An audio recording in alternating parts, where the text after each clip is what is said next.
मुसलमानों, दलितों और अक़लियतों के साथ अकीदत करती है। और ये लोग ये जो अपने आप को सेकुलर कहते हैं, ये हमारे नाम पर सिर्फ सियासत करते हैं। अकीदत कौन करता है, सियासत कौन करता है? अकीदत कौन करता है, सियासत कौन करता है? मुझे मालूम है। मेरी अपने आप को सेकुलर बोलते थे और मुस्लिम रिजर्वेशन के लिए आवाज उठाते थे, लेकिन आज जब वो सत्ता में है, सत्ता में होने के बावजूद उनको मुसलमानों के रिजर्वेशन की बात याद नहीं आ रही है।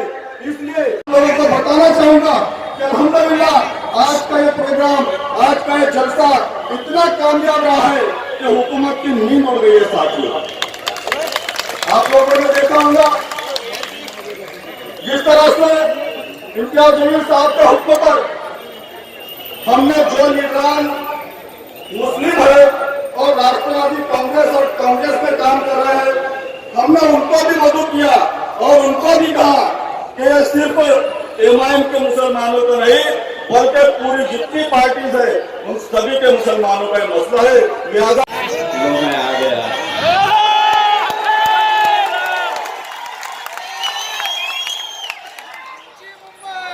मुंबई आ गया।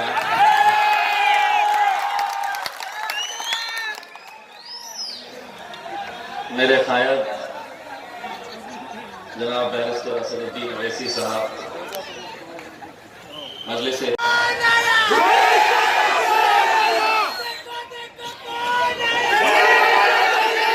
कहा था आवाम मेरी है,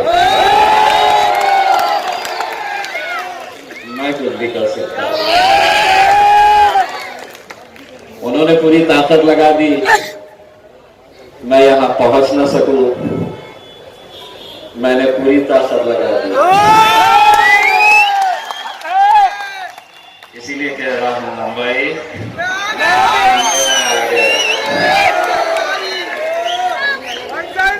अभी ये तो बस एक हमारी आवाज पर ही छा गई इतनी बौखलाहट। ये तो सिर्फ एक गुर्राहट थी, अभी दहाड़ना बाकी है।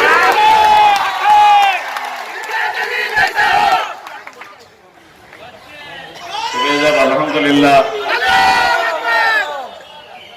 हम औरंगाबाद से तकरीबन 125 गाड़ियों का काफिला लेकर निकले,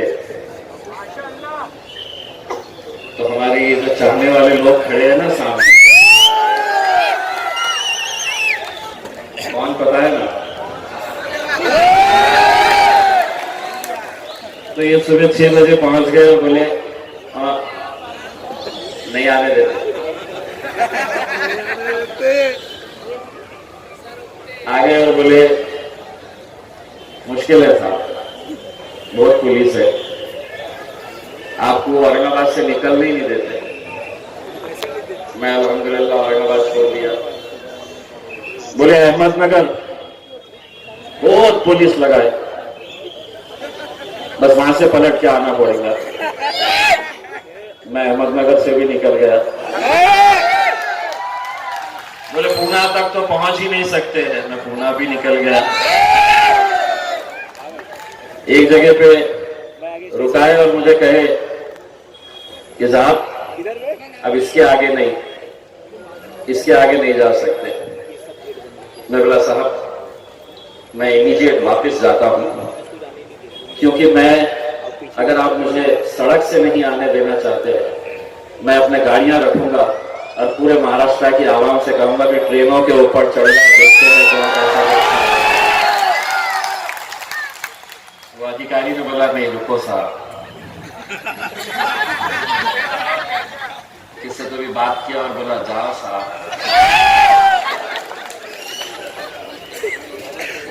लेकिन मैंने आज इन 13 घंटों के सफर के अंदर एक बात का मुझे एहसास हुआ कि लोग यूं ही मजलिस को शेरों की जमात नहीं कहते। कुछ तो है कि इतनी ताकत लगा दी गई। और मैं एक साफ शब्दों के अंदर ये कहना चाहता हूं, और मेरी बात रखने से पहले मैं महाराष्ट्र की और मुंबई पुलिस का तहे दिल से शुक्रिया अदा करना चाहता हूं। मुझे मालूम है कि जो रुकावटें पैदा की गई थी इसमें पुलिस का कोई हाथ नहीं था। बेशक आप अपना फर्ज निभा रहे थे, मैं अपना काम कर रहा था। लेकिन कौन लोग थे जो इनके ऊपर दबाव डाल रहे थे कि इम्तियाज जलील और असदुद्दीन अवैसी साहब मुंबई तक नहीं आना चाहिए।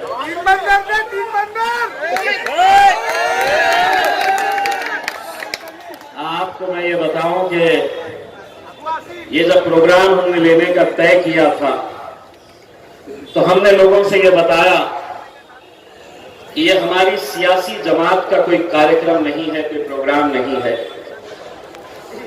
हमने तमाम कांग्रेस के, राष्ट्रवादी कांग्रेस के, समाजवादी पार्टी के, और अब तो शिवसेना भी मुसलमानों की बात करती है, उनके भी नेताओं को हमने कहा कि एक मर्तबा हम लोग क्या अपने कौम के साथ हो रहे नाइंसाफियों के लिए हम एक प्लेटफॉर्म के ऊपर नहीं आ सकते? क्या हमें उन मराठा भाइयों से सीखना नहीं चाहिए कि जिन्होंने जब अपने रिजर्वेशन के लिए सड़कों के ऊपर आंदोलन किया तो शिवसेना का मराठा हो 12 तारीख, ये 2 दिन कोई भी धरना, कोई भी सभा, कोई भी सम्मेलन नहीं होगा 2 दिन के लिए। यानी कि 11 और 12 जब हम यहां पर है तो ओमिक्रॉन, हम जाते ही सब शुरू। अगर आप बोले होते असद भाई इजाजत दिए 13 तारीख के दिन फिर आ जाएंगे गाड़ियां लेके यहां पे, फिर तो रोक नहीं सकते हैं हमारे को। तो ये देखिए कैसी बौखलाहट है कि हमको रोकने के लिए एक ऐसा नोटिफिकेशन रात में 12 बजे निकाला गया कि ये 2 दिन के लिए है। तो हम कोई भी सभा को इजाजत नहीं दे रहे थे, लेकिन उसके बावजूद भी हम यहाँ पर आए। अल्हम्दुलिल्लाह मैं आप लोगों का, तमाम लोगों का तहे दिल से शुक्रिया अदा करना चाहता हूँ। और इससे पहले कि मैं बैरिस्टर असदुद्दीन अवैसी साहब को आपके सामने पेश करूं, मैं चाहता हूं कि आप लोग स्क्रीन के ऊपर नजर डालें और देखें। लगा रहेंगे, भुलाई करो, लगा। कांग्रेस का हो या एनसीपी का हो, ये पूरे के पूरे मैदान में उतरे तो अपनी सियासी जमात का मफलर पहनकर नहीं उतरे, वो मराठा बनकर वहां पर उतरे। लेकिन हमने जब यही पैगाम, यही इनविटेशन सभी हमारे राजनीतिक दलों के नेताओं को हमने दिया तो किसी ने भी साथ नहीं दिया। बहुत इज्जत के साथ हमने इन लोगों को न्योता दिया, इनविटेशन दिया, लेकिन बाद में पता चला कि ये इज्जत के लायक ही नहीं है।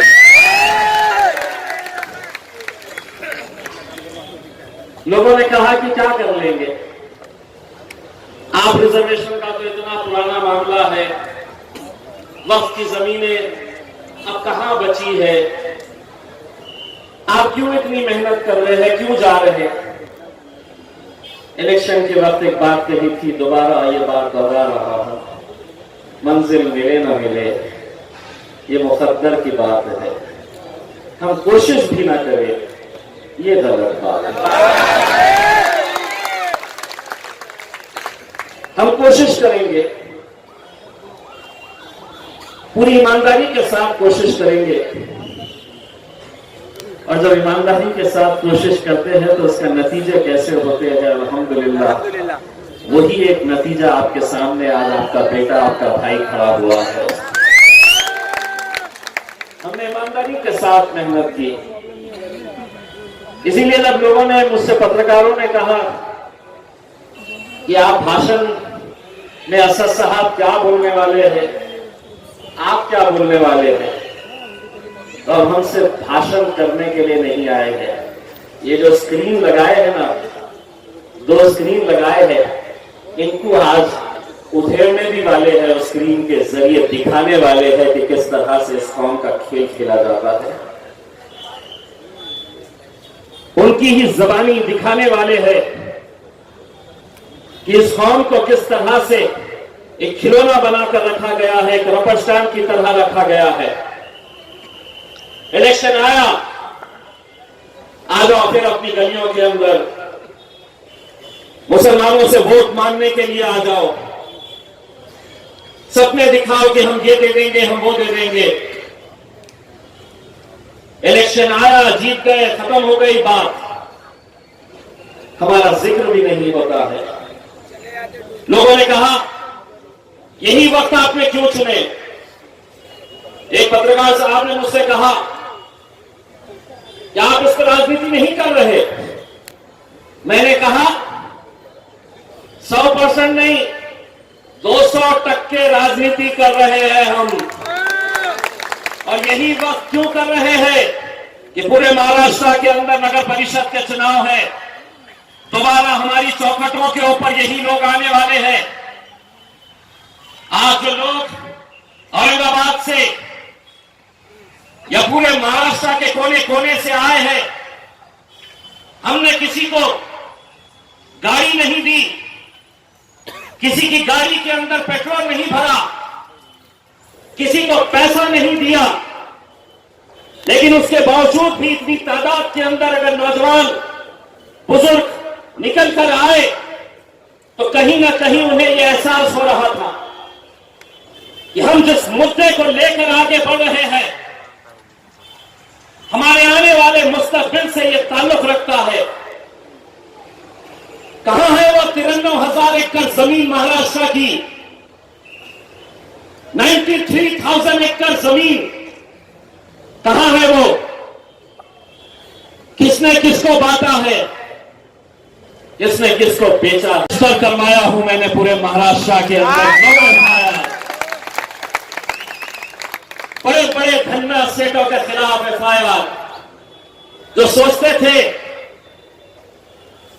कि हमें कौन रोक सकता है, हम तो पैसों से सबको खरीद सकते हैं और खरीदे हैं। उनके अंदर डर नहीं था, खौफ नहीं था। वो सोचते थे कि हमारा कौन बाल बाका कर सकता है, हम तो पैसों से सबको खरीद सकते हैं। उन्हें क्या मालूम है कि बाजारों के अंदर कुत्ते के बच्चे बिकते हैं।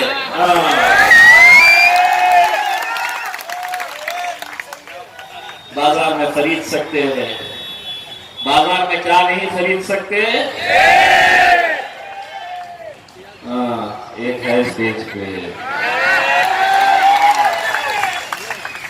ओरिजिनल एक ही है, बाकी हम छोटे छोटे हैं। असद भाई को देख के अल्हम्दुलिल्लाह, पहले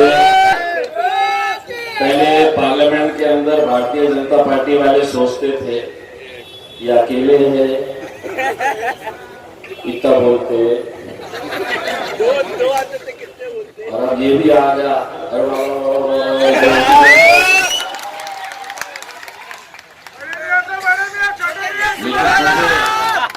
लेकिन मुझे इस बात की खुशी होती है कि जिस शख्स को अल्हम्दुलिल्लाह पूरी दुनिया देखती है, पूरे मुल्क के अंदर अगर कोई एक जांबाज पार्लियामेंट के अंदर खड़े रहकर हमारी हक की आवाज वहां पर बुलंद करता है, यह अल्लाह का फजल करम है।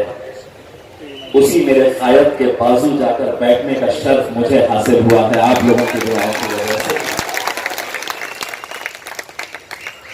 यह आप लोगों की दुआओं का नतीजा है कि अल्हम्दुलिल्लाह पार्लियामेंट के अंदर जब लोग कहते थे कि ये तो सिर्फ हैदराबाद की एक ही जमात है, हैदराबाद तक महदूद है, ये एक के दो नहीं होंगे, तो अल्हम्दुलिल्लाह 1 के 2 हो गए, 2 के 4 होंगे, 4 के 6 होंगे, 10 भी होंगे। बशर्ते हमें जिस नेक नियति के साथ, जिस एकजहीती के साथ काम करने की जरूरत है, अगर उस तरह अगर काम करें, मैं तो मुंबई के नौजवानों के अंदर जो जज्बा और जो जोश देखता हूं, कभी कभी असद साहब को यह दिल बोलना चाहता है कि असद साहब मुंबई मेरे हवाले कर दीजिएगा, देखिए मुंबई की कैसे कर रहे हैं। हमारे फयाज भाई भी काम कर रहे हैं, बारिश भाई भी काम कर रहे हैं, हमारे कॉर्पोरेटर्स भी काम कर रहे हैं, लेकिन कहीं ना कहीं हमको आज ये देखना होगा कि हम सिर्फ ओहदा लेंगे।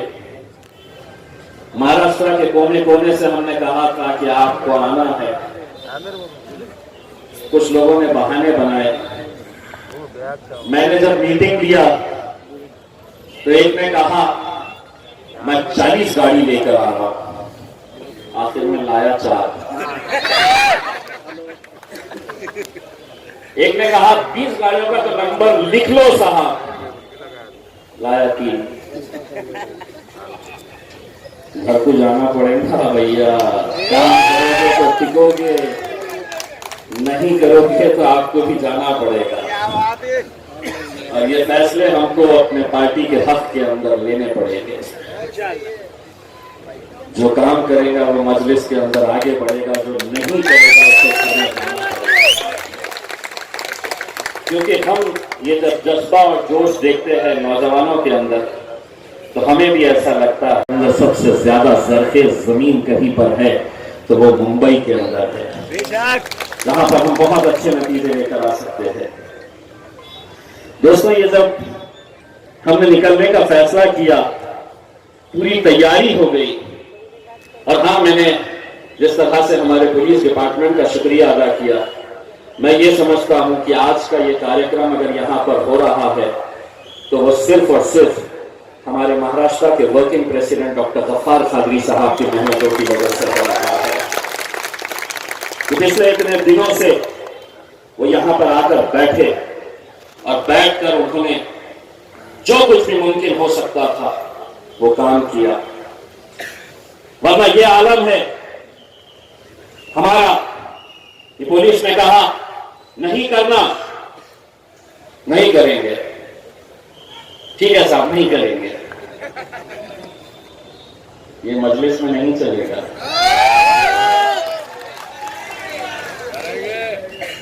ये मजलिस में कतई नहीं चलेगा।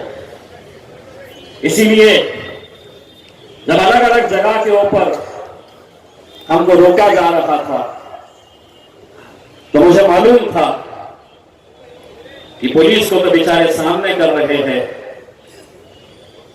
लेकिन इसके पीछे कौन लोग हैं जिनके अंदर ये डर और खौफ पैदा हो चुका है मजलिस की वजह से कि ये जो बैठे हैं ये तो हमारी जागीर थी, ये हमारे अलावा कहां जा सकते हैं।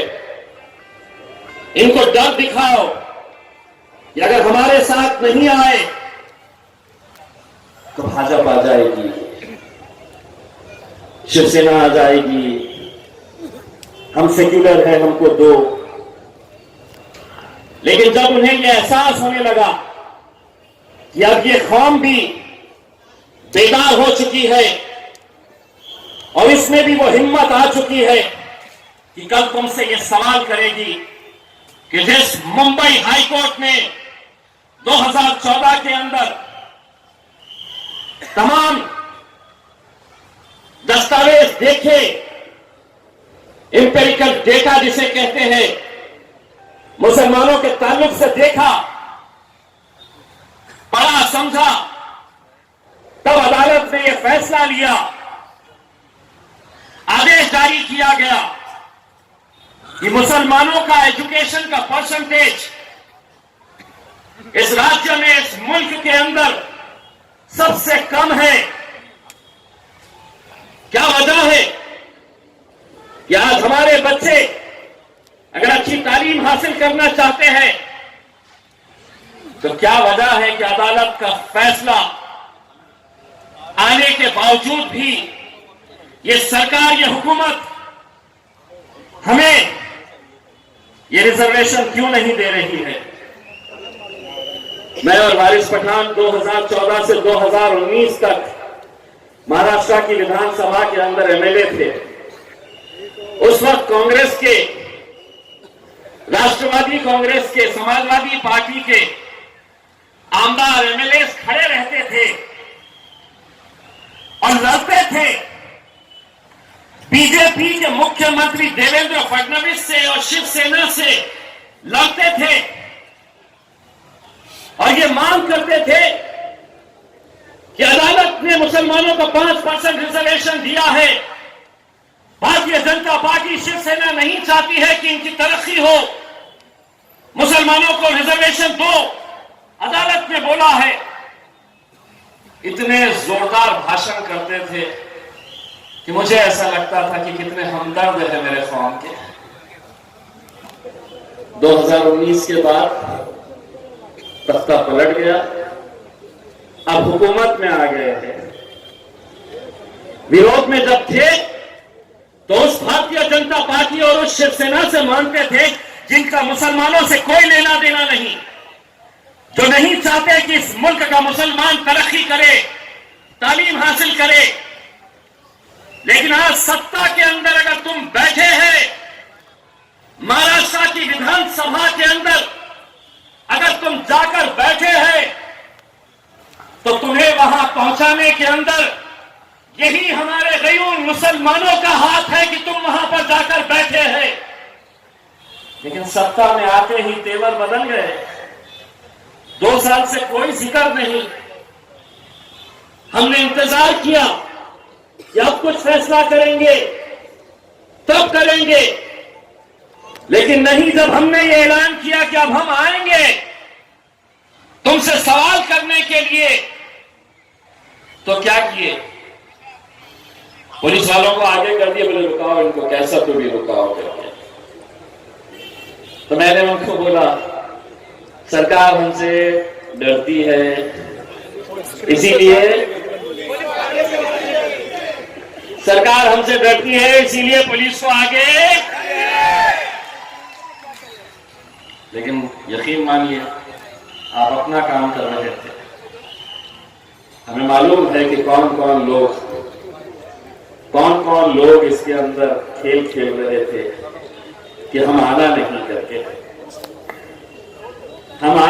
करके कैसी कैसी साजिशें रची जा रही थी।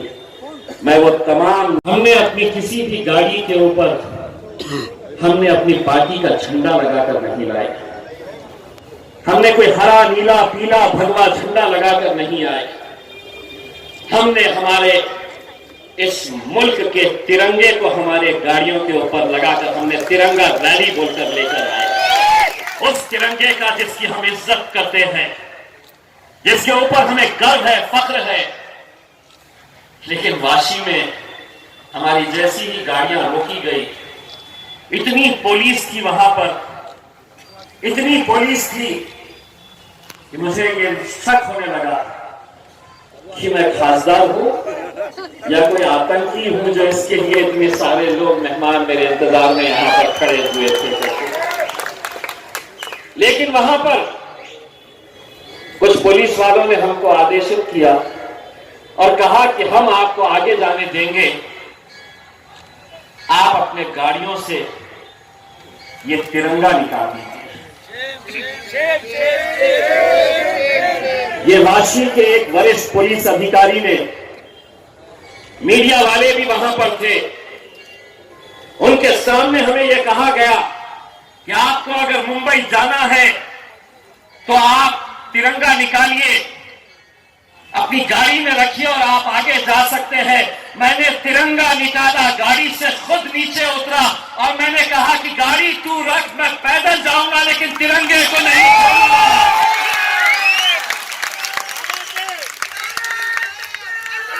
मेरे पीछे मेरे नौजवानों ने अपने अपने हाथ में तिरंगा लेकर हम रोड पे चलने लगे, तब पुलिस वालों को एहसास हुआ कि कुछ गलत हो गया है, फिर बोले जाओ आगे मुंबई। बस यही हमारा था। ये रुकावटें क्यों और किस वजह से की जा रही है? इलेक्शन आएगा, जब भी आएगा, जिस किसी को जिस जमात के अंदर जाना है, जिसका झंडा पकड़ना है, किसका मफलर पहनना है, यह आपका इख्तियार है। लेकिन एक मर्तबा हम सबको मुसलमान बनकर सड़कों पर उतरने की जरूरत रहेगी मेरे भाई। और जब तक हम ये नहीं करेंगे, लोग कहेंगे कि क्या होगा 5% रिजर्वेशन से? क्या नहीं होगा। 93,000 एकड़ जमीन अगर वक्फ की अगर हम मुसलमानों को वापस मिल जाती है, तो महाराष्ट्र के देवेंद्र फडणवीस साहब, महाराष्ट्र के उद्धव ठाकरे साहब, शरद पवार साहब, कांग्रेस के नेता, मैं आपको ये जबान देकर जाना चाहता हूं कि तुम वो 93,000 एकड़ वक्फ की जमीन हमको लौटाओ, जो हर साल मुसलमानों को 300-400 करोड़ रुपए का माइनॉरिटी बजट देते हैं। वो बजट नहीं देना, 300 करोड़ तो खैरात में हम तुम्हें दे डालेंगे। वो जमीनें हमारा हक है और इसके लिए एक मूवमेंट चलाने की जरूरत है। आज छोटी सी एक झांकी दिखाए, थोड़े परेशान हो गए। फयाज भाई, महाराष्ट्र विधानसभा का अधिवेशन आने वाला है। अब एक धरना जो है, जब इनका अधिवेशन रहेगा, जब ये अंदर बैठेंगे, तो इनकी बजाने के लिए हम लोग बाहर खड़े रहेंगे। बहुत डरते हैं ये जब अंदर बैठते हैं और उनको पता चलता है कि आ गए ये टोपी वाले, दाढ़ी वाले, ये फॉर्म निकल कर आ गए है, अपनी वाट लगने वाली है। हम सिर्फ इतना कहना चाहते हैं कि ये लोगों ने आप लोगों के साथ कैसा खिलवाड़ किया है। अगर मैं अपनी जबानी अगर कहूंगा तो शायद आप लोगों को यकीन नहीं होगा। अगर मैं कहूंगा कि आप लोगों को कैसा बेवकूफ बनाया गया था, मैं अपनी जबानी कहूंगा कि किस नेता ने, चाहे वो नवाब मलिक साहब हो, आरिफ नसीम खान साहब हो, अबू आसिम साहब हो,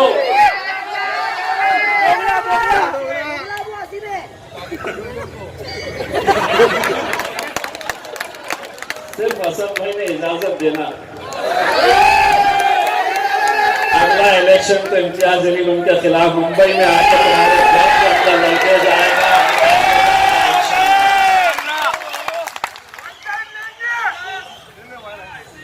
हमारी वजह से वहां गए और बोले कौन अवैसी,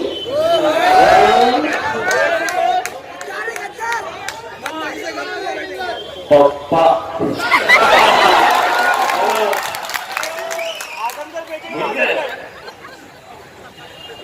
लेकिन मैं यहां जाने से पहले सरकार को ये बताना चाहता हूं कि ये मुद्दे, देखिए, इस मुल्क के अंदर मुसलमान माइनॉरिटी के अंदर सबसे बड़ी मेजॉरिटी है। अगर ये मुल्क को तरक्की करना है तो मुसलमानों को पीछे छोड़कर ये मुल्क कभी तरक्की के रास्ते पर नहीं जा सकता। अगर हमको इस मुल्क को आगे बढ़ाना है तो हमारे मुसलमान भाइयों की तरक्की के बारे में भी सोचना पड़ेगा और ये सरकार की जिम्मेदारी है। सरकार में जो बैठे लोग हैं उनके जो करतूते हैं वो मैं आपको दिखाऊंगा, लेकिन सरकार हमसे कितनी डरती है इसका अंदाजा मुझे कल रात में हुआ कि कल रात में सरकार ने एक नोटिफिकेशन जारी किया और रात में 12 बजे वो नोटिफिकेशन मुझे भेजा गया। आप अगर पढ़ेंगे तो आपको ये समझ में आएगा कितना डरती है। क्या लिखा है मालूम नोटिफिकेशन में? बोले मुंबई में ओमिक्रॉन है। तो इसीलिए ओमिक्रॉन की वजह से 11 तारीख यानी कि कामयाबियां हमारे कदम को चूमेगी अगर हम अपनी इनफरादियत को फरोग देंगे, अगर हम अपनी इनफरादी मकबूलियत को जमात की मजबूती पर तरजीह देंगे, तो फिर हो सकता है कि इनफरादी तौर पर मकबूलियत मिल जाए मगर जमात को कामयाबी हासिल नहीं होगी। जमात को कामयाबी इज्तिमाइयत से हासिल होती है। जो लोग इनफरादियत पर कामयाबियां हासिल करते हैं वो कामयाबी ज्यादा दिन तक नहीं चलती, वो कामयाबी जल्द से जल्द खत्म हो जाती है। मगर जिस काम और जिस तंजीम में इज्तिमाइयत से काम होता है वो सुबह क़यामत तक कायम रहेगी, उसमें लोग जुड़ते रहेंगे। तो अल्हम्दुलिल्लाह आज मजलिस इत्तेहादुल मुस्लिमीन ने जो टीम वर्क और जो इज्तिमाइयत का सबूत दिया, इंशाअल्लाह ताला मुझे यकीन है कि इसी तरीके से हम लोग आगे बढ़ते रहेंगे। मैं हमारे सोलापुर के हमारे नौजवान भाई फारूक शाब्दी का भी जिक्र करना जरूरी समझता हूँ, और जिन जिम्मेदारों का मैंने जिक्र नहीं किया इसका यह हरगिज मतलब नहीं है कि मेरे दिल में उनके लिए मोहब्बत नहीं है, बल्कि जिनका नाम नहीं लिया गया है मैं उनको अपनी आंखों पर रखता हूँ, और जिनका नाम लिया गया है उनका इम्तिहान अब शुरू होगा। तो जिन का नाम लिया गया है उन सबका इम्तिहान अब शुरू होगा, और अगर वो इज्तिमाइयत और टीम वर्क के साथ करेंगे तो यकीनन इम्तिहान में कामयाबी मिलेगी। मेरे अजीज दोस्तों और बुजुर्गों, मैं यहाँ पर हमारे साबिर आलम साहब, नदीम शेर और रसूलुल्लाह गाजी का भी जो मुंबई के जमात के स्पोक्स पर्सन है, इन तमाम का भी शुक्रिया अदा करता हूँ। अल्हम्दुलिल्लाह आप तमाम ने मिलकर मेहनत की। मेरे अजीज दोस्तों और बुजुर्गों, मुस्लिम रिजर्वेशन के उन्वान से आज का इस जलसा मुनक्कद किया गया है। मुझे अफसोस है इस बात का जिसका जिक्र अभी हमारे साथी रुकने पार्लिमान ने किया कि तिरंगा रैली निकाली गई, तो आखिर ये क्या तकलीफ हो गई शिवसेना, राष्ट्रवादी और कांग्रेस की सरकार को कि जगह जगह पर मजलिस के काफिले को रोकने की कोशिश की गई। अफसोस इस बात का है कि शिवसेना जो राष्ट्रवाद दिन में 24 घंटे में 2000 बार उनके लोग पुकारते हैं, कभी ये क्यों भूल गए कि तिरंगा ही तो हमारा राष्ट्रवाद की निशानी है, तिरंगा ही तो हमारी नेशनलिज्म की पहचान है। क्यों तिरंगे से इतनी नफरत है आपको?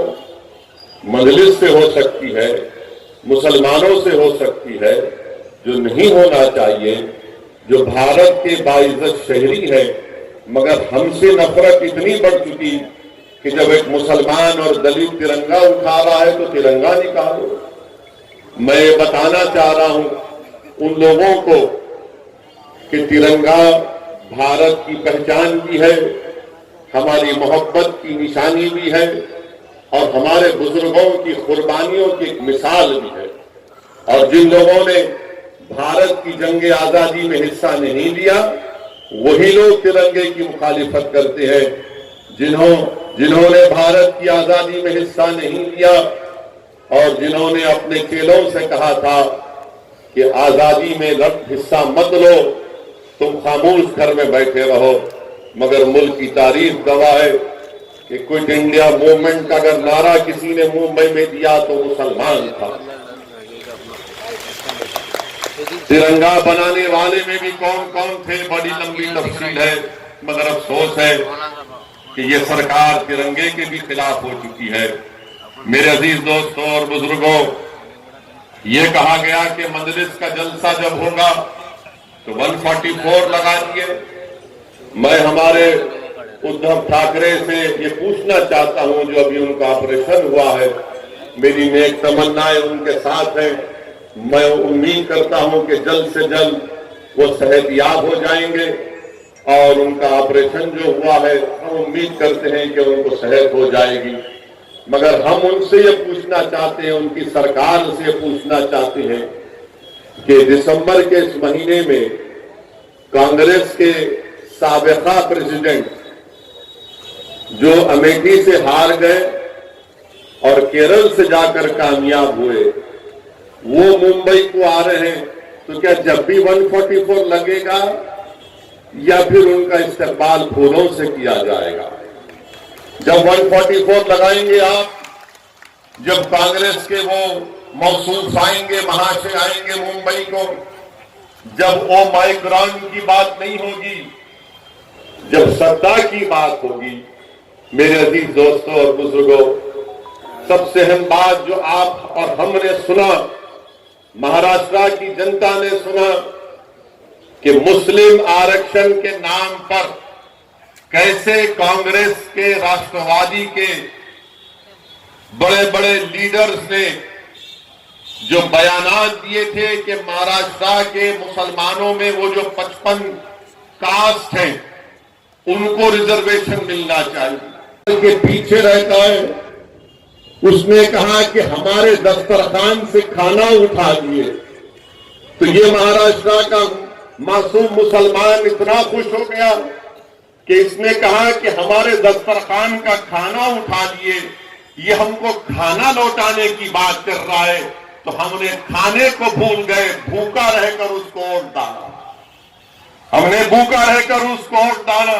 मगर जब इख्तिदार मिल गया तो दस्तरखान पर आप नजर नहीं आते, दूर दूर तक मुसलमान उस दस्तरखान पर नजर नहीं आता जिस पर बोटियां हैं, बड़े बड़े खाने हैं, और उस टेबल पर 3 ही लोग बैठकर दबा दबा कर खा रहे हैं, जिसका नाम उद्धव ठाकरे भी है, जिसका नाम शरद पवार साहिब भी है, और कांग्रेस के कौन है कौन कहने नहीं मालूम, जो भी है। आप कहां है बताइए? आप तो बावर्ची खाने के पास भी नहीं है, आप तो बटलर भी नहीं है। आपका काम यह है कि इनको खाना पकाने के लिए हर चीज मुहैया करो, और जब खाना पक जाएगा तो ये तीनों बैठकर खा लेंगे, और हम ललचाई नजरों के साथ अपने बच्चों को भूखा रखकर अपने घर में चिराग नहीं जलाकर इन जालिमों को हमने इख्तियार दिया। क्यों दिया? कि इन्होंने कहा था कि मंजलिस कोर्ट मत दो, मंजलिस कोर्ट काटेगी। आपने उन पर भरोसा किया। अब देखो दस्तरखान पर कौन बैठकर दबा दबा कर खा रहा है। मेरे अजीज दोस्तों और बुजुर्गों, ये महाराष्ट्र के मुसलमानों को सोचना है कि आपने वोट दिया था राष्ट्रवादी कांग्रेस को और कांग्रेस को। जब यही चुनाव असेंबली के थे तो मैं यहां पर जलसा करने के लिए आता था मुंबई के मुख्तलिफ मुकामात पर, तो मुझे बड़े बड़े लोग SMS करते, मैसेज भिजाते, व्हाट्सएप करते कि ओवैसी मत आओ, तुम्हारे आने से और डिवाइड हो जाएगा, हम बीजेपी शिवसेना को रोकेंगे। मैं पुकारता रहा और कहता रहा कि देखो बीजेपी शिवसेना को तुम नहीं रोकोगे, ये इख्तियार में आएंगे, यही कांग्रेस और राष्ट्रवादी आपको धोखा देंगे। मगर मुसलमान मासूम है, दस्तरखान पर बैठने के लिए तड़प रहा था, मगर मालूम क्या हुआ, वोट तो मिल गया मगर कांग्रेस और राष्ट्रवादी जाकर शिवसेना से हाथ मिला दिया। रिजर्वेशन कहां गया बताइए आप? मजलिस को वोट नहीं दिया गया। मैं इकरार करता हूं आपके फैसले का, उसकी इज्जत भी करता हूं। जमहूरियत में आपको इख्तियार है कि आप किसी को भी वोट दें, मगर सवाल यह पैदा होता है कि कब तक आप धोखा खाएंगे, कब तक मुसलमान धोखा खाएगा इन हमदर्दी की बातों को सुन सुनकर।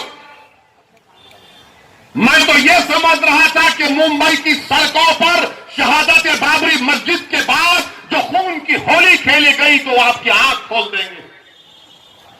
मैं तो यह समझ रहा था कि एक सियासी शऊर बेदार हो जाएगा और उन लोगों पर भरोसा नहीं किया जाएगा जिन्होंने हमारे नौजवानों के मुस्तकबिल को टाडा लगाकर जेलों में सड़ा सड़ा कर उनकी नौजवानी को बर्बाद कर दिया।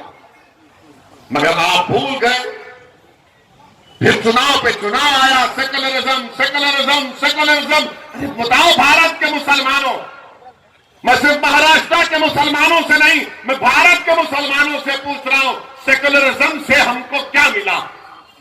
सेकुलरिज्म से सिर्फ मुशायरा मिला? सेकुलरिज्म से सिर्फ नारे मिले? सेकुलरिज्म से सिर्फ मीठी मीठी बातें मिली? क्या सेकुलरिज्म की वजह से आरक्षण मिला? नहीं मिला। क्या सेकुलरिज्म की वजह से मेरी मस्जिद का तहफ्फुज हुआ? नहीं मिला। क्या सेकुलरिज्म की वजह से मस्जिद शहीद करने वालों को सजा मिली? नहीं मिली। क्या सेकुलरिज्म की बुनियाद पर मुझे इंसाफ मिला, हक मिला, इज्जत मिली? नहीं मिली। मगर मुसलमान क्या बोलता है? सेकुलरिज्म। कौन सा सेकुलरिज्म? मैं उस सेकुलरिज्म को मानता हूं जो भारत के संविधान में है। मैं पॉलिटिकल सेकुलरिज्म को कभी मानता नहीं था, ना हूं, ना कभी रहूंगा। मुसलमानों, पॉलिटिकल सेकुलरिज्म को झुटकारो। आपको एक सियासी ताकत बनना है, आपको एक सियासी कुव्वत बनना है। रिजर्वेशन तो तभी हासिल होगा। रिजर्वेशन हम क्यों कह रहे हैं? रिजर्वेशन इसलिए कह रहे हैं क्योंकि भारत के संविधान में आर्टिकल 15 और 16 के तहत जो फंडामेंटल राइट में आता है, जो फंडामेंटल राइट के चैप्टर में आता है, उसमें ये गुंजाइश है कि वो कौम, वो कास्ट जो सोशली, समाजी और एजुकेशनली, तालीमी तौर पर, समाजी, इक्तिसादी और तालीमी तौर पर पीछे, उसको रिजर्वेशन मिलना चाहिए। हम किसी और को रिजर्वेशन दो, उसका उसके खिलाफ नहीं है दुआ, मगर तरफ तमाशा यह है, नाइंसाफी की हद यह है कि high court, Mumbai high court ने कहा कि महाराष्ट्र के मुसलमानों को रिजर्वेशन दिया जा सकता, दिया जाना चाहिए। वो बैकवर्ड है सोशली, एजुकेशनली। उसके बावजूद भी ये 3-in-1 की सरकार, शिवसेना, राष्ट्रवादी और कांग्रेस भूल गए और मराठा रिजर्वेशन की बात करते हैं। अब आपके सामने यह बताना जरूरी समझता हूं कि आप यहां से एक पैगाम लेकर जाएं। असदुद्दीन ओवैसी कोई अपने दिमाग से कोई आदादो शुमार या फैक्ट्स एंड फिगर्स बनाकर यह बात नहीं कह रहा है। क्या आपको मालूम, महाराष्ट्र के मुसलमानों जिन्होंने सेकुलरिज्म के बात पर राष्ट्रवादी और कांग्रेस को वोट दिया, कितने महाराष्ट्र में मुसलमानों के ग्रेजुएट होते हैं? आज के जलसे में कितने मुस्लिम ग्रेजुएट हैं? हाथ उठाओ।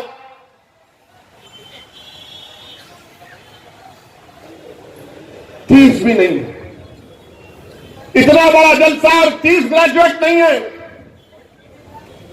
आप सोचो फिर, गवर्नमेंट का डेटा कहता है कि महाराष्ट्र में ग्रेजुएट मुसलमान खाली 4.9,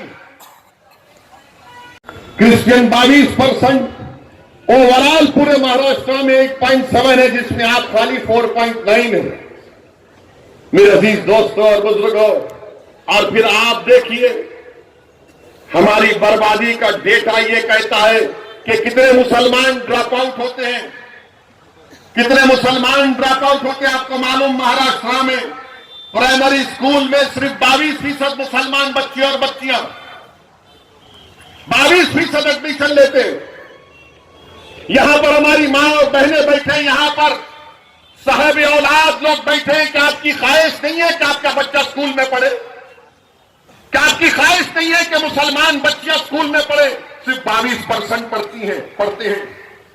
अब जब मिडिल स्कूल को आते तो गिरकर वो 13% हो जाता है।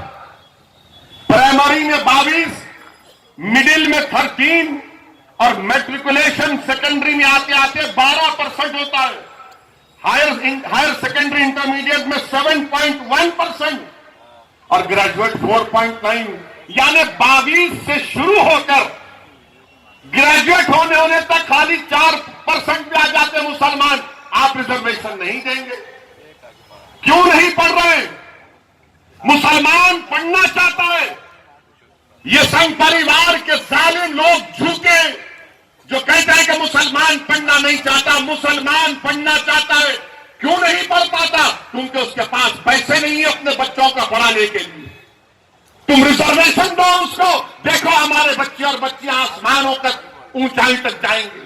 मगर आप नहीं करना चाहते। ये तमाम के तमाम लोग, ये तमाम सियासी पार्टियां जिनको तुम आज भी अपने दिल में सोचते हो कि मजलिस है, मगर ये कैसा करेंगे। अरे अब तो खोलो अपने दिमागों को, सुनो मेरी बात को, निकालो अपने दिमाग से इन जालों को। क्या तुम नहीं चाहते कि तुम्हारे बच्चियां, तुम्हारी औलाद पढ़े?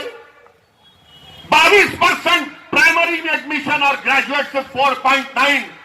कब तक सेकुलरिज्म की बात कर रहे हो? एजुकेशन की बात करो, इंसाफ की बात करो, राइट की बात करो, हिस्सेदारी की बात करो, तब ये लड़ाई कामयाब होगी। नौजवानों, मैं तुमसे मुखातिब हूं। नौजवानों, तुम्हारा मुस्तकबिल है कल। आज जो 30, 20, 19, 20 साल के बच्चे, कल तुम्हारी शादी होगी इंशाअल्लाह। करेंगे ना? बैचलर नहीं रहना। जितने हैं सब परेशान कर रहे पूरे मुल्क, समझे ना? घर में जरूरी है, घर में रहे तो मर्द का दिमाग भी हल्का रहता। या पूरे बैचलर कुछ नहीं, मगर क्या कहेंगे? नहीं, तुम पढ़ाई की बात मत करो, ओवैसी को कैसे हराया जाए। तुम पढ़ाई की बात मत करो, इम्तियाज जलील को दोबारा एमपी ना बनने दिया जाए। तुम पढ़ाई की बात मत करो, फारूक शाह दोबारा दुनिया से मिले ना बने। तुम सेकुलरिज्म की बात करो। और सेकुलरिज्म एक ऐसा लफ्ज है जो मुसलमानों को जितना धोखा इस लफ्ज ने दिया, किसी ने नहीं दिया। हर अखबार में आप यूपी का चुनाव आ रहा है।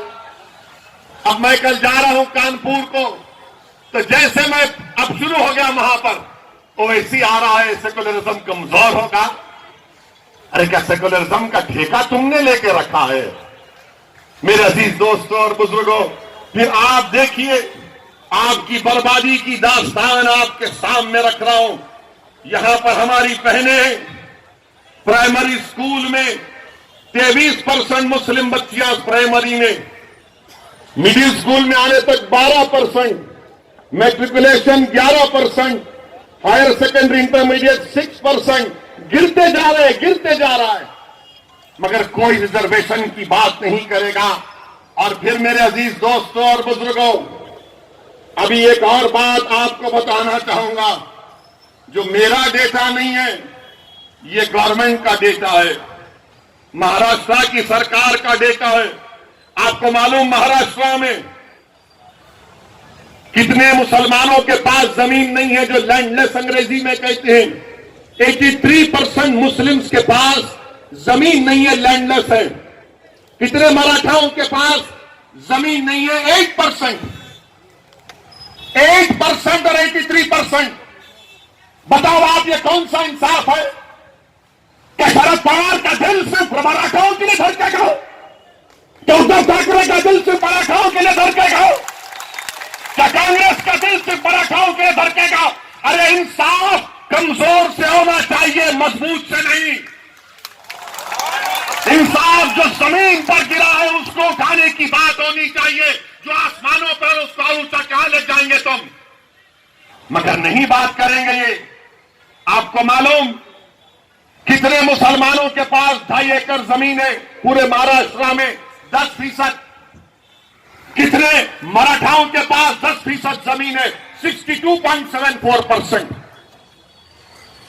कितने मुसलमानों के पास 5 एकड़ जमीन है? 4%।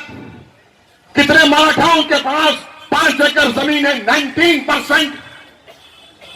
कितने मराठाओं के पास 10 एकड़ जमीन है? 6%। मुसलमानों के पास 1.20%।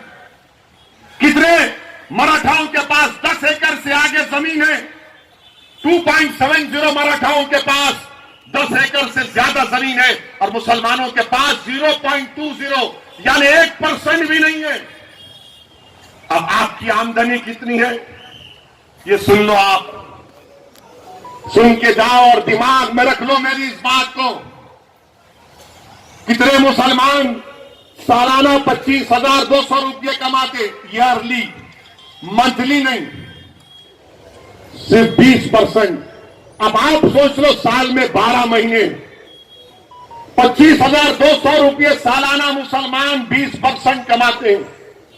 25,200 से 50,400 सालाना एनुअल 41% मुस्लिम कमाते हैं। 50,000 से 72,000 सालाना आमदनी मुसलमानों की 20%, 72,000 से 36,000 ईयरली आमदनी इनकम 17.10 मुसलमानों की, और 3,60,000 के ऊपर जो सालाना कमाते हैं उन मुसलमानों की 0.70%। अब आप आओ मराठाओं के बारे में। इनकी यकीनन इनको तकलीफ हो रही होगी दिल से कि ये क्या बात कर रहा है। मैं अंदर की बात कर रहा हूं जो अब तक आपने बाहर नहीं लाई थी। मैं आपने अंदर की बात नहीं लाई, मैं कर रहा। सुनिए, मराठाओं में 24,000 जो सालाना आमदनी है वो 22%, मुसलमान में 25,000 जिसकी सालाना आमदनी वो 20%। मराठाओं में 24,000 से 50,000 ईयरली इनकम कितनी लोगों की? 22%। 50,000 से 1,00,000 19%, और हमारे पास 50,000 से 72,000 ओनली 20%। 1,00,000 से 4,00,000 8% मराठाओं की आमदनी है, या 72,000 से 3,60,000 ओनली 17%। मेरे भाई, अब आप बताइए। अच्छा, फिर अब आप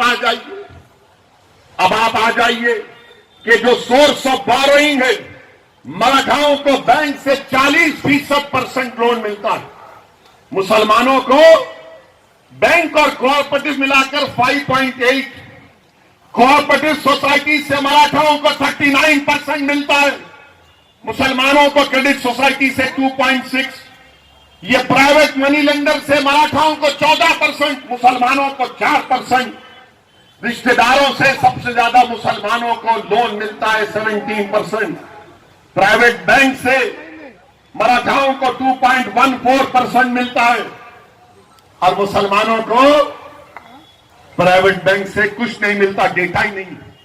अब आप आ जाइए कि आईएएस ऑफिसर कितने मराठाओं के? 15.52%। मुसलमानों के कितने हैं? कितने आईएएस ऑफिसर है महाराष्ट्र में मुसलमानों? कितने? एक भी नहीं, एक भी नहीं। आईपीएस ऑफिसर 28% मराठा है, कितने मुसलमान है? 1.97%। और वो जो 1.97% है वही मजलिस को बोलते हैं बी टीम है, इन्हें ऐसा करता, इन्हें वोट काटता। अरे तुम किसको खुश कर रहे? तुम किसको खुश कर रहे? जिन्होंने बर्बाद कर दिया हमको, तुम उनकी तारीफ में लगे हो। और आईएफएस ऑफिसर 18% मराठा है। मंत्रालय में कितने मराठा हैं? 16.17%। मुसलमान कितने हैं?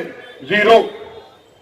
मेरे अजीज दोस्तों और बुजुर्गों, ये मुसलमानों की बर्बादी की दास्तान आपके सामने रख रहा हूं। अब कोई कहेगा तुम घर की बात नहीं किए।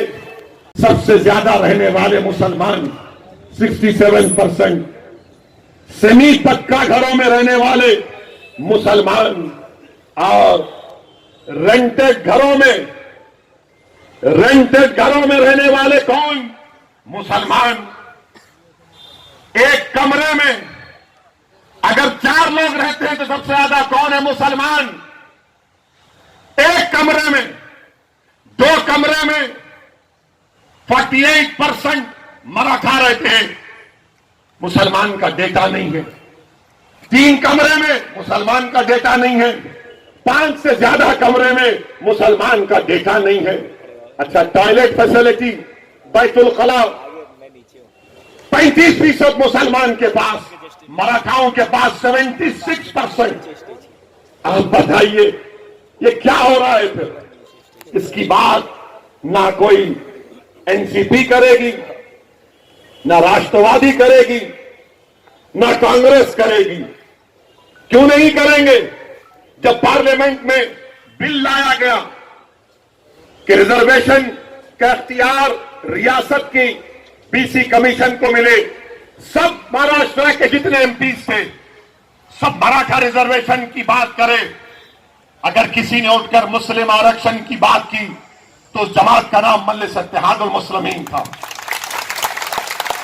हमने उठाया इसको और सब लोग देख रहे थे, शिवसेना के लोग, राष्ट्रवादी के लोग, कांग्रेस के लोग देख रहे थे। मेरे अजीज दोस्तों और बुजुर्गों, ये हमारी बर्बादी की दास्तान है। फैक्ट्स एंड फिगर्स आपके सामने रखा हूं। मेरी आपसे गुजारिश है कि हमको इस लड़ाई को जारी रखना है। ये जिन लोगों को आपने सुना, ये तमाम के तमाम सिर्फ धोखा देती आए हैं। मजलिस जहां भी इलेक्शन लड़ती है, इनको एक तकलीफ हो जाती है कि वोट कटेंगे। अरे वोट कटे ना तो फिर तुमने शिवसेना को क्यों अपने पास बिठा लिया? क्या शिवसेना सेक्युलर है? यही उद्धव ठाकरे महाराष्ट्र की विधानसभा में खड़े होकर कहते हैं कि हमको फख्र है कि हमारी पार्टी के कार्यकर्ताओं ने बाबरी मस्जिद को शहीद किया। क्या शरद पवार साहब, क्या आपको यह तकलीफ नहीं हुई कि जिस पार्टी की आप तारीफ कर रहे हैं उसका मुख्यमंत्री कह रहा है कि हमारे कार्यकर्ताओं ने बाबरी मस्जिद को शहीद किया? कांग्रेस गैरत तो इनके पास रही नहीं, अब बाकी हर चीज से मोहताज हो चुके हैं और इंशाअल्लाह ताला बहुत जल्द, चंद सालों के अंदर कांग्रेस और कमजोर होगी इंशाअल्लाह। मजलिस पर इल्जाम ये क्यों शुरू किए तुम? क्यों नहीं शुरू करना? क्या रिजर्वेशन नहीं मिल रहा हमको? रिजर्वेशन महाराष्ट्र के मुसलमानों का एक राइट है। रिजर्वेशन से ही मुसलमानों की सफों में गुर्बत का खात्मा होगा। रिजर्वेशन से ही हमारे बच्चे और बच्चियां पढ़ेंगे। रिजर्वेशन से हमको इज्जत मिलेगी। याद रखो मुसलमानों, अगर हमको हमारा हक नहीं मिलता अलग बात है, मगर मैं बेइज्जती की जिंदगी गुजारने का कायल नहीं हूं। यह बेइज्जती हमसे की जा रही है, धोखे पे धोखा हमको दिया जा रहा है और यह कहा जा रहा है कि ये भड़काऊ भाषण करते हैं, ये फुला करते हैं और हमारे आने पर दूल्हे भाई आ रहे तो 144। जब राहुल गांधी आएंगे क्या करेंगे? नहीं, कोई वो माइक्रोन नहीं, आने दो। हम आ रहे हैं तो 144। कितना 144 लगाओगे? क्या बीएमसी का चुनाव भी रोक दोगे? क्या महाराष्ट्र के चुनाव को रोक दोगे? अरे वो माइक्रोन आ रहा है तो आप बताओ, मुंबई में कितना जीनोम सीक्वेंसिंग हुआ है? कितना जीनोम सीक्वेंसिंग किया उद्धव ठाकरे की सरकार ने महाराष्ट्र में? बताओ। पूरे भारत में 1% भी जीनोम सीक्वेंसिंग नहीं हुआ। कितने मुंबई में 45 साल से ज्यादा कितने लोगों को 2 वैक्सीन लगे? बताओ। अच्छा, जो हमारे डॉक्टर हैं, नर्सेज हैं, 7 महीने हो चुके उनको 2 वैक्सीनेशन होकर, उनको लगना चाहिए बूस्टर शॉट, मगर मोदी जी को फिक्र नहीं है, उद्धव ठाकरे को फिक्र नहीं है। और बूस्टर शॉट माहिरीन कह रहे हैं कि कोवैक्सीन और कोविशील्ड नहीं हो सकता। बूस्टर शॉट खाली mRNA का फाइजर या मॉडर्ना होगा। मगर मोदी जी देश में मुल्क को चला रहे, मगर फाइजर और मॉडर्ना से इंडेमनिटी क्लास पर झगड़ा चल रहा है। थर्ड वेव आएगी नहीं आएगी अल्लाह जानता है, हम भी नहीं चाहते कि थर्ड वेव आए, मगर बूस्टर शॉट लगाएंगे नहीं लगाएंगे ये आपका काम है। मैं मुसलमानों में तो बूस्टर शॉट लगा कर रहूंगा इंशाअल्लाह ताला। हम बूस्टअप करेंगे। अपने हौसलों को बुलंद रखिए, कभी नाउम्मीदी को अपने करीब आने मत दीजिए और डरने और घबराने की जरूरत नहीं है। मैं सरकार से कहना चाहूंगा कि नागपुर में असेंबली का सेशन होने जा रहा है। अगर इम्तियाज जलील और डॉक्टर गफ्फार कादरी ये प्रोग्राम बनाएंगे कि जब असेंबली का सेशन चलेगा तो मजलिस को भी नागपुर में एक एजुकेशन करना पड़ेगा, तो मैं आने को तैयार हूं इंशाअल्लाह होता हूं। अभी मुंबई में हो रहा है, सुना चेंज कर दिए, ठीक है, फिर आएंगे। जब असेंबली में बैठकर पूरे एमएलए बैठ सकते हैं, जब 144 या वो माइक्रोन नजर नहीं आएगा, बड़े बड़ी सभाएं सब करेंगे। ये सबक नहीं हासिल करना चाहते राष्ट्रवादी और कांग्रेस के लोग।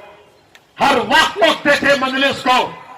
जो कई बरस पहले जब हम और मोइन सैयद मोइन मजलिस का पैगाम लेकर महाराष्ट्र में जाते थे, तो हर जगह पर पुलिस वाले आकर हमको लव लेटर दे देते थे।